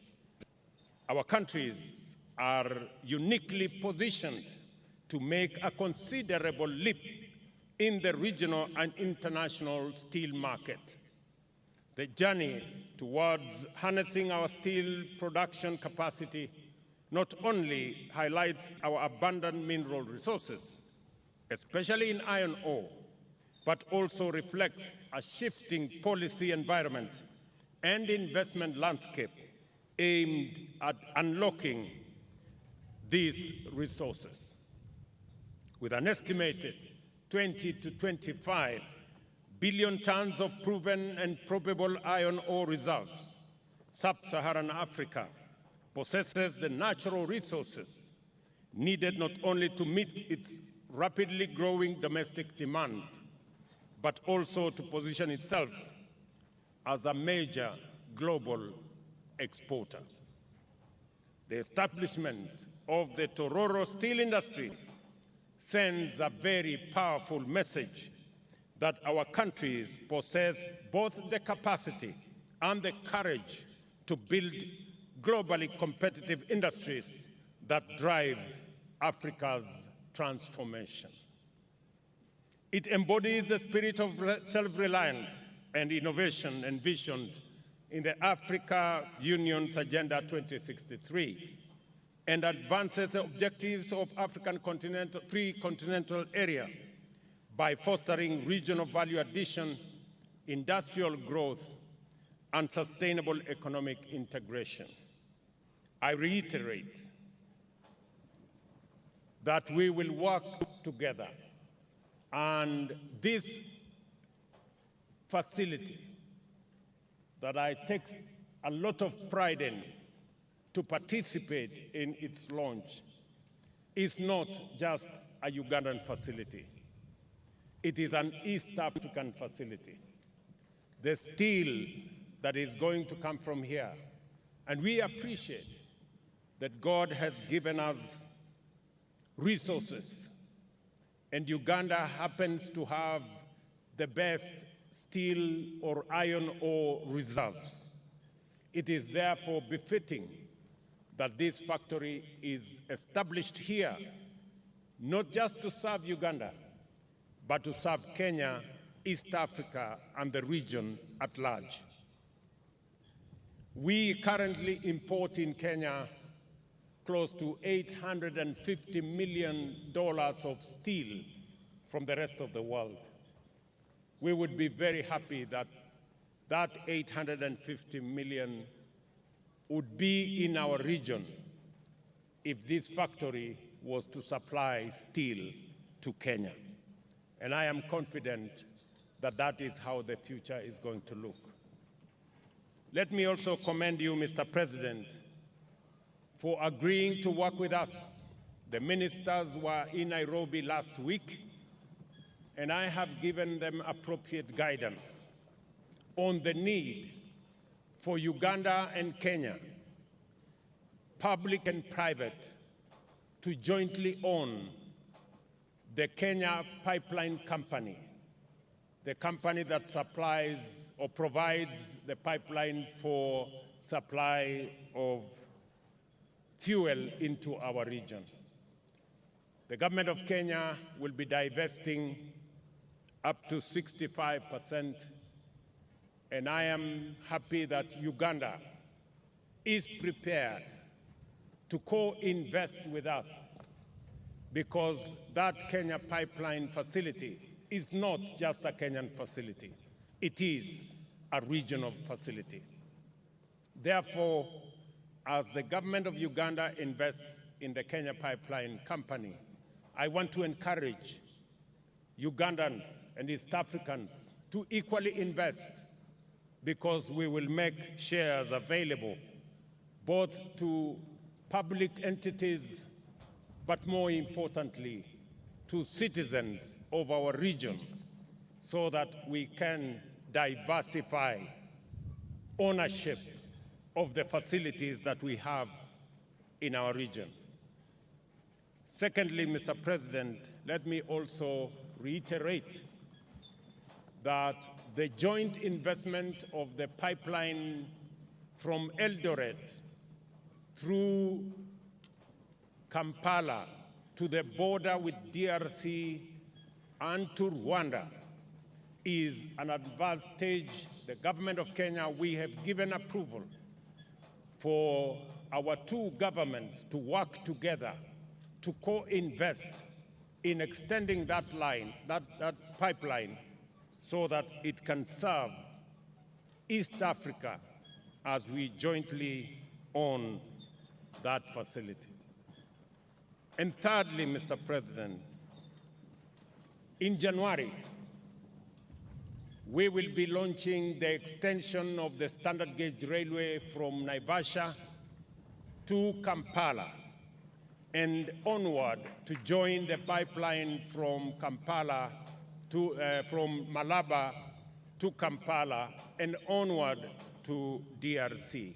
Again, that investment that we will coordinate the two governments is for us to be able to improve transport and logistics in our region so that we can be better competitive as we seek to be a region that works together. Your Excellency, I am very confident of the progress that we are making as a region. Uganda is the largest destination of goods and services. Last year, we exported close to 120 billion Kenya shillings to this great country. And the bilateral relations between Uganda and Kenya are solid. Let me assure you, Mr. President, that Kenya is going to work with Uganda and other regional partners for the prosperity of this region, to create a much more competitive region, to make sure that we extend the pipeline, to make sure that we co-invest in the pipeline, that we extend the railway. And Mr. President, next week on Friday, I will be launching the dualing of the road from Rironi near Nairobi that will come all the way to Malaba. As you know, Mr. President, today that road is getting slower as traffic increases. And therefore, we have made the strategic decision to create a highway and dual that road so that we can facilitate faster movement of goods, people, and services between Kenya, Uganda, and the rest of the East African hinterland. And so I want to assure you that we are going to work together. And I know people in the journalist space, and it is good I speak about it here, tried to create an impression that Uganda had said something to the effect that they need to access the sea by all means. Let me assure the naysayers that Uganda and Kenya are brothers and sisters, and we do not have time for negative engagement. Uganda is assured of the access to the sea through Kenya, and that is why we are not only extending the pipeline, we are also extending the road, and we are also extending the railway, because we believe that this region needs to move as one. For those who want to engage us in negative talk, we want to tell them, please give us a break. We do not have time for negative talk. We have time for progress. We want to work together to create jobs. We want to work together to attract investment. We want to work together to do investments like the one I see here today, the ones we are doing in Kenya and doing in the rest of this region. We want to connect this region so that we can share prosperity, because poverty cannot be shared. I reiterate Kenya's readiness to continue working hand in hand with Uganda, Rwanda, and all our East African partners to transform today's milestone into tomorrow's prosperity.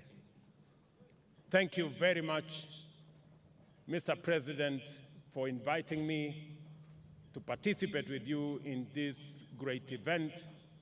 And I want to assure you of the people of Kenya's continued friendship, commitment, and working together for the progress of our region. Thank you very much. God bless you.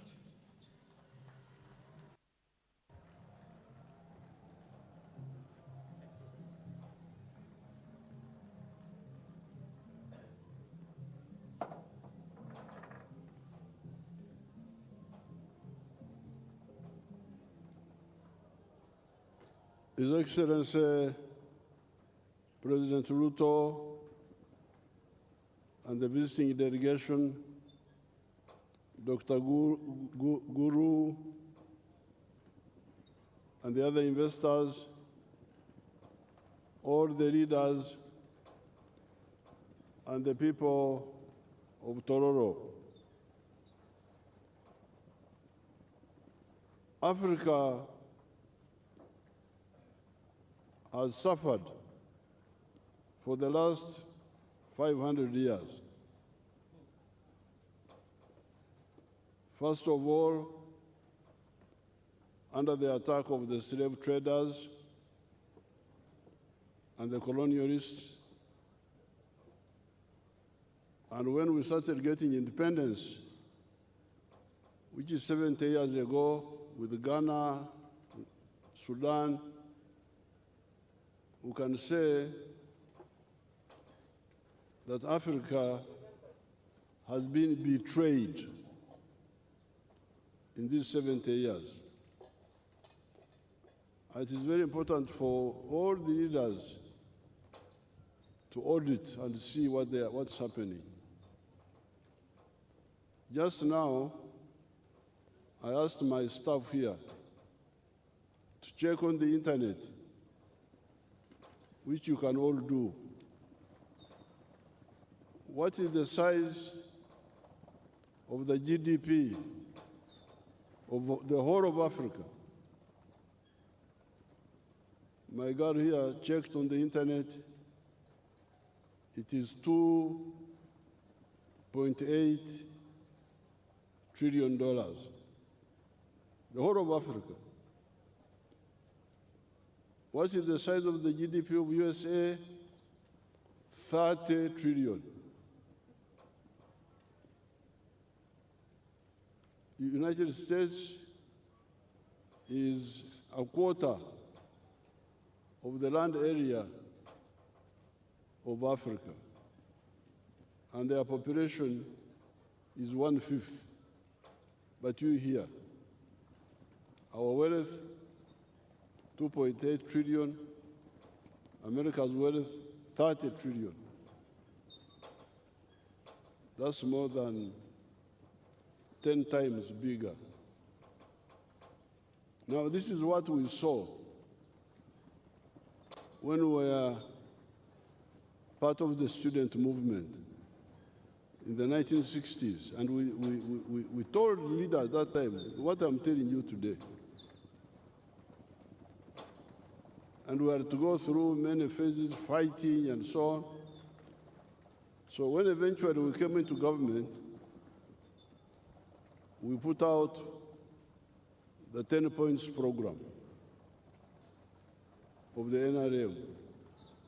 And point number 5 was pointing to what is the cause of this stagnation of Africa. The cause is the hemorrhage of development energies from Africa to other parts of the world. Especially, initially the export of slaves, because initially slaves were being exported, labor, free labor was being exported. Then later on, now raw materials. So what we are doing here is not just launching a project. It is part of the liberation process of Africa.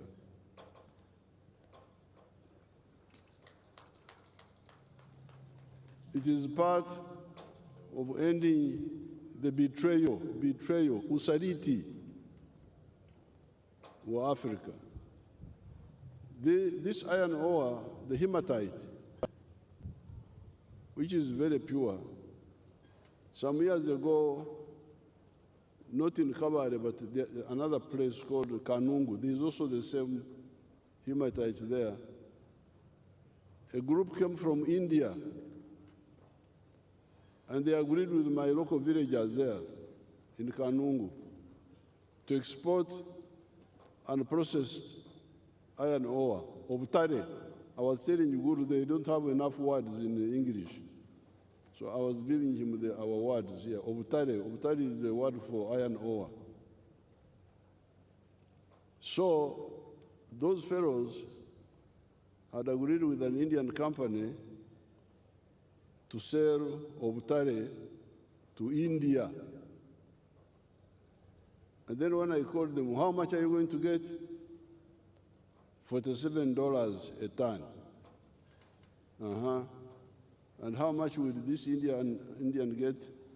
That time it was like $900 a ton. And then all the jobs would go. You would lose money, you would lose jobs. So what we are doing here is extending what I have done in the whole sector of minerals. I have banned the export of unprocessed minerals, all of them. Let them stay in the ground. If the present generation are asleep, kama watu wale wamelala, labda huko mbele wengine watakuja ambao wako na macho ya kuona. So I want to congratulate Dr. Guru for helping us fulfill our vision of adding value to this Butare. Mpigie makofi. Temuri nangaro. Engalo zubadichi ngamukubira bwerere bulijjo.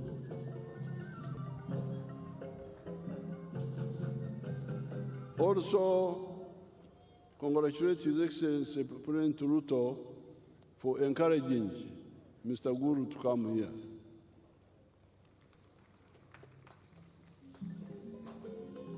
Now you have heard the implications of this project. Uganda is now squandering $500 million per year to export flat sheets and the other metals from which we make mabati and make mtayimbwa. Mtayimbwa, Wakenya wanaita mtayimbwa chuma. Chuma. But here, chuma is general word for steel, for metal. But for the steel bars, we can lend here a word called mitayimbwa. That's what we mean by steel bars. I have already told Mr. Guru. So these raw materials for those intermediate products for mabati and from Tayimbwa are taking much of the money. The other specialized steel, like the one of the railway and the dams, that one we may not go for because we need to be sure about the demand. But for the mabati and for the Mtayimbwa, we must support Mr. Guru to produce them here, so that, because that's the biggest money that is going, the 500 million. And I hear that East Africa spends $5 billion on steel products, steel imports. You have heard that Kenya spends $800 million. That's what the president told you. So this is really squandering of Africa's resources. That's why you see the GDP is stunted, 2.8 trillion. That's more or less like the GDP of one small country like UK. If you see the GDP of UK is maybe about that. But here we are, 1.5 billion people, with presidents, prime ministers, ministers, all sorts of excellencies. But with 2.8 trillion for the whole continent, when the USA has got a GDP of 30 trillion, this is really shameful. So I'm very glad that we are here.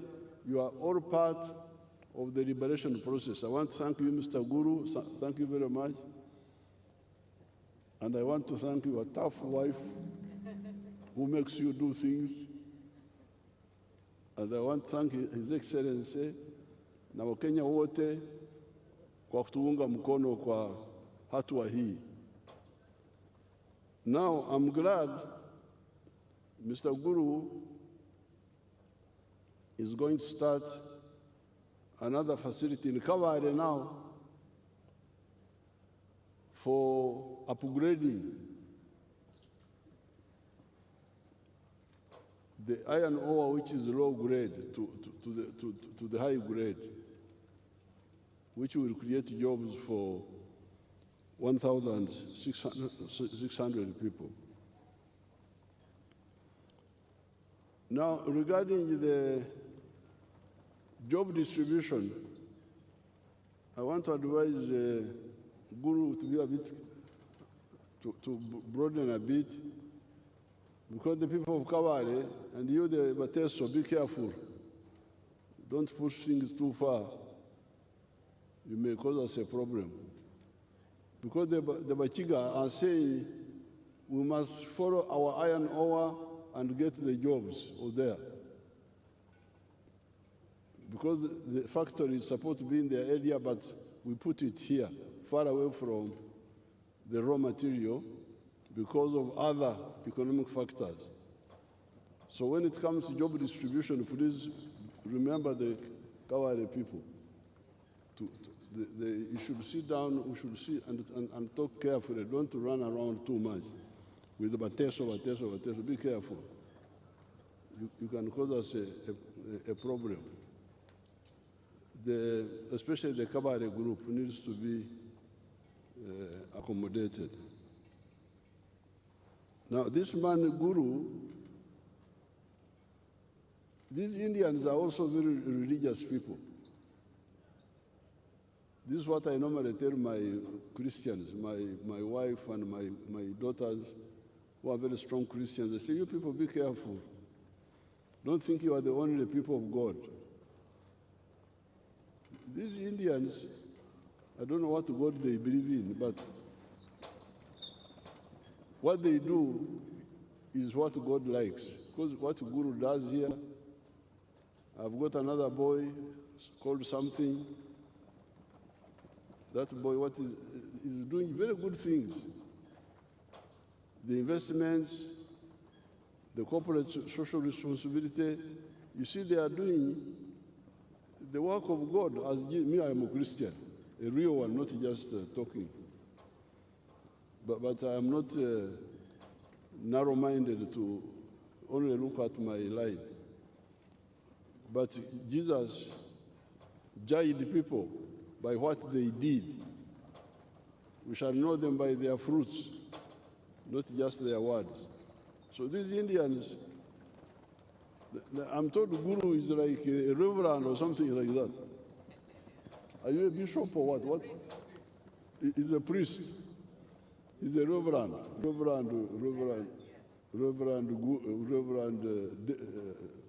Narendra. They are doing a good job, not only in this area, but also in other activities. Now, I will support the railway siding to come to the factory. I will support it for sure. And I tell now the Deputy Prime Minister who is here, Rebecca Kadaga, to take it up straight away, how to bring a railway siding to the factory so that the items go from the factory to the railway and go to different parts. Now, what you Africans need to know is the power of the pocket. the purchasing power. You can imagine the money we are giving to foreigners.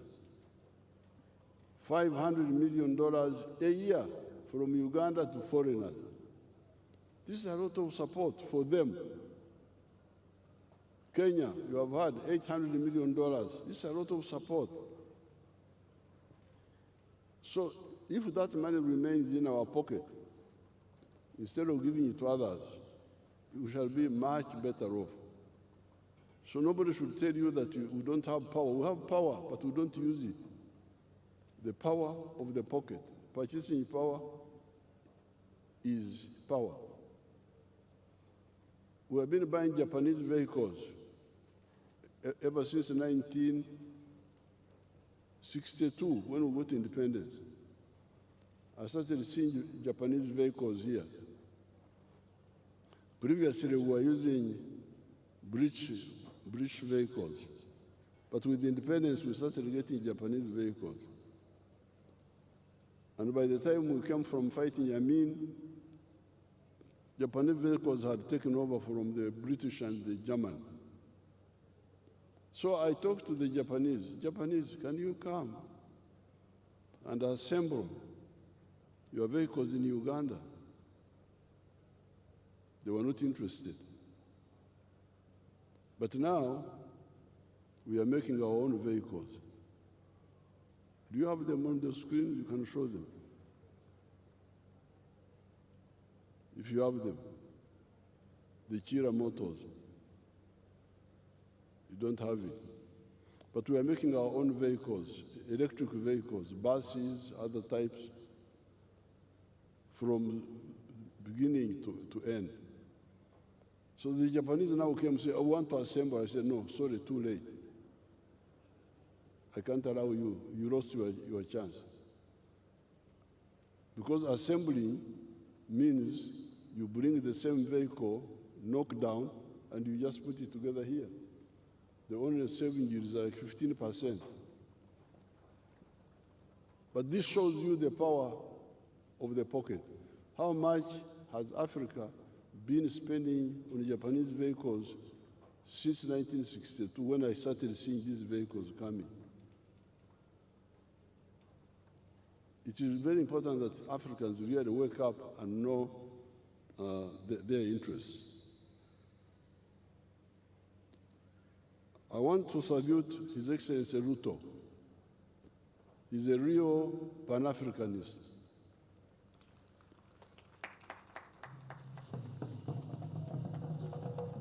Even other leaders of Kenya, I actually find them more Pan-Africanist than many of the others.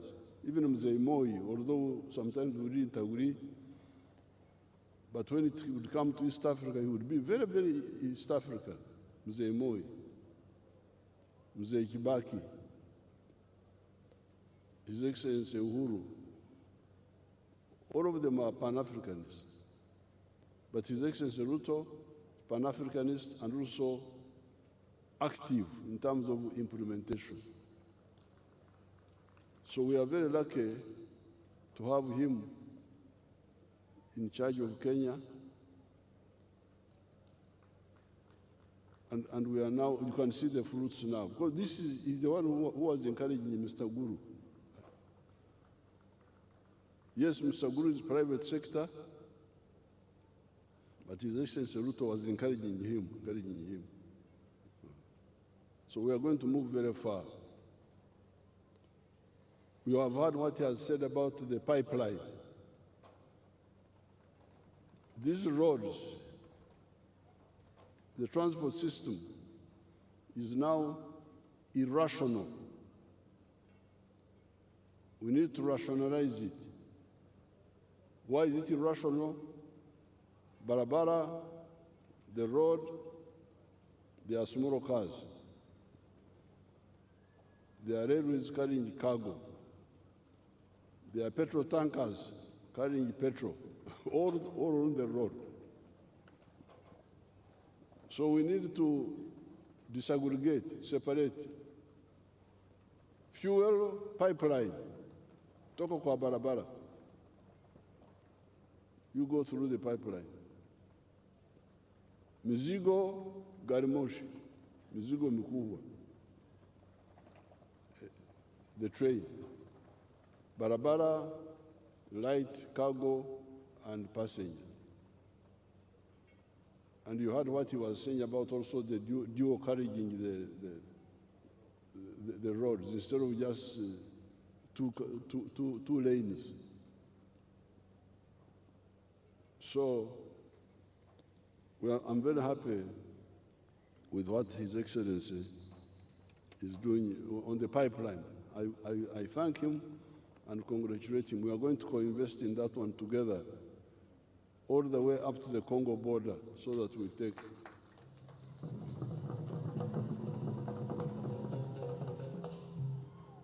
And even these people who steal fuel from vehicles, they will not have chance to steal because it is in the pipeline.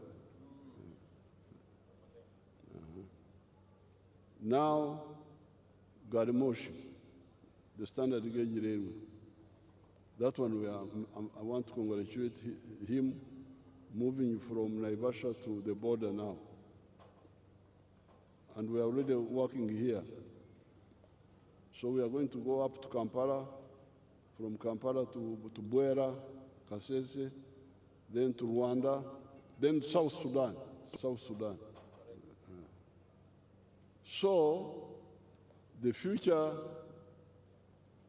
what is happening here shows you that the future is very bright.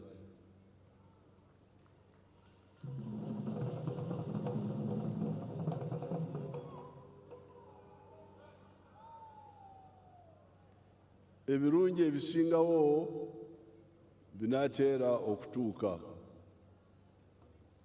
The good things are coming on the stream. So I want to thank His Excellency President Ruto. I want to thank Dr. Guru, and he's going to bring more investments. Now, regarding my people of Tororo, we have been disturbing Mr. Guru with the issue of land. This land is government land. You know, it was IATRO, East African Trypanosomiasis Research. Then, when we created the cultural institutions, some people say that the cultural institution came in, although we need to sort that one out. Because normally what I return to the cultural institutions were administrative centers, but not government research centers and so on. That one. So, but whatever it is, that's our internal matter. I actually want to refund Guru's money, the one he gave to some people. Some of my people here got money from Mr. Guru, and then now they are fighting over it. The one who got it is not the right one. This should be a matter between the government and the people. What the investor wants is free land for investment, not to engage in having quarrels with local groups. So stop going to Guru to ask for money. Come to the Prime Minister. The Prime Minister is there, the Deputy Prime Minister. We shall handle the issue of the land. I have handled it with the Tepeth of Moroto in Karamoja. They were disturbing our man there of cement. But the Tepeth, I paid them 40 billion shillings. Then I gave the land to the cement developer. This is the same formula here. Leave Mr. Guru alone. Don't go back there. Go to the Prime Minister. The land issue is between us, is among us, we Ugandans. What the investor wants, He has already done enough. Mwetumuswara, omusajja alese sente, alese obukugu, byonna yabirese. Kati mwagala kumutawanya ku kigambo ky'ettaka nakyo. Tolabawo tewali kunani. So the man has brought money, has brought knowledge, technology. The land is ours, is our contribution. I don't want you to give it free, especially if the clan says they had come in. No problem. If you came in, we shall. How did you come in? Did you come in properly or what? But that's our internal matter. We shall sort it out. If you are to be paid, it would be us, government, to pay you. What he wants is the land. And his share, mchango wake, ni pesa na utaalamu. Ndio mchango wake. Mambo ya ardhi ya udongo ni jambo, ndio mchango wetu na sisi, bila kumsumbua. So with these few words, I want to congratulate everybody. I want to thank Mr. Guru for bringing this big money. You're going to invest how much? 500 million. The man is going to invest $500 million here.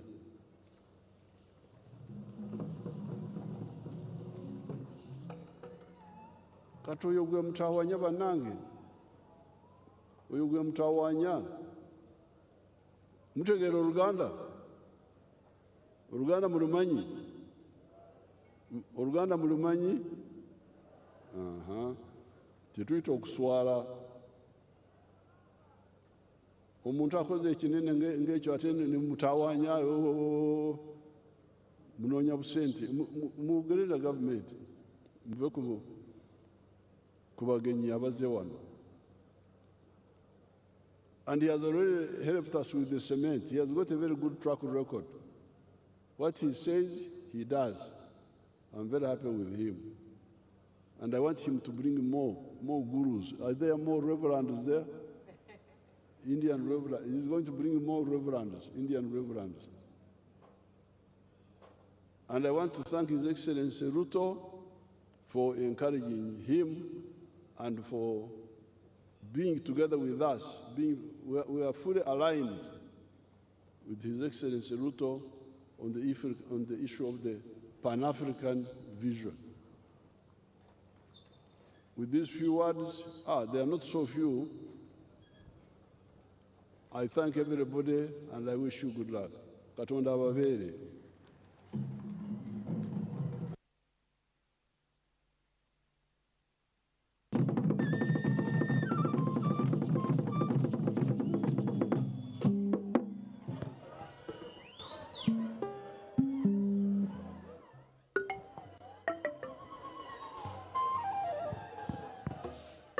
Hello, may we stand up for the anthems?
Thank you very much, ladies and gentlemen.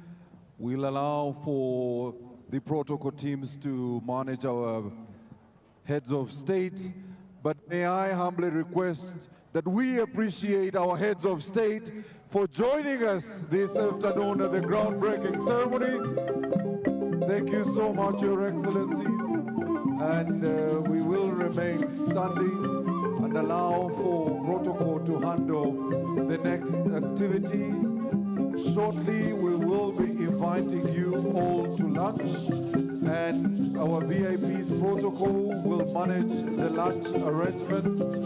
And I also want to invite our community. We have special lunch available for you on your way out. There is a package from DevKey. DevKey has provided a package for every single one of you. As you go home, you will carry away a small gift hamper to your family.